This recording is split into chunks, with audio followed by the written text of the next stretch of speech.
Hello दोस्तों, नमस्ते प्रणाम। मैं आप सबकी ललिता मिश्रा अपने यूट्यूब चैनल ललिता देहाती गीत में आप सबका स्वागत करती हूँ। तो आप सब कैसे हैं? उम्मीद करती हूँ बहुत अच्छे होंगे और भोले बाबा से मंगल कामना करती हूँ कि आप लोग जहाँ भी रहो खुश रहो, स्वस्थ रहो, मस्त रहो। आप सबको एक बहुत ही प्यारा पति पत्नी का चुटकुला नाच गीत सुनाऊँगी, तो आप लोग सुनिएगा और कमेंट बॉक्स में ज़रूर बताना कैसा लगा आप लोग को यह चुटकुला नाच गीत। और लास्ट वाली कड़ी ज़रूर सुनिएगा, तभी गाने का आनंद आएगा। तो राधे राधे, हर हर महादेव, जय हो सखी कौने गुनहिया रूठल बाल माँ, हो सखी कौने गुनहिया रूठल बाल माँ, रूठल बाल माँ हो रूठल बाल माँ, सखी कौने गुनहिया रूठल बाल माँ, हो सखी कौने गुनहिया रूठल बाल माँ।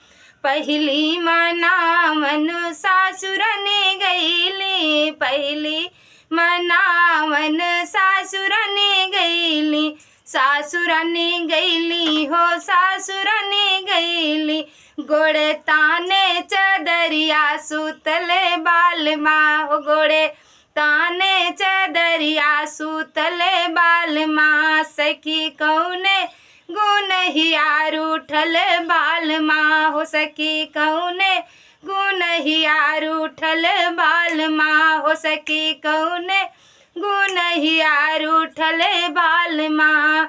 दूसरी मनावन जेठान रनी गईली, दूसरी मनावन जेठान रनी गईली, जेठान रनी गईली, जेठान रनी गईली, हाथ लिहले घड़ियवा देखत बाल माँ, हो हाथ लिहले घड़ियवा देखत बाल माँ, सखी कौने गुनहिया रूठल बाल माँ, हो सखी कौने गुनहिया रूठल बाल माँ।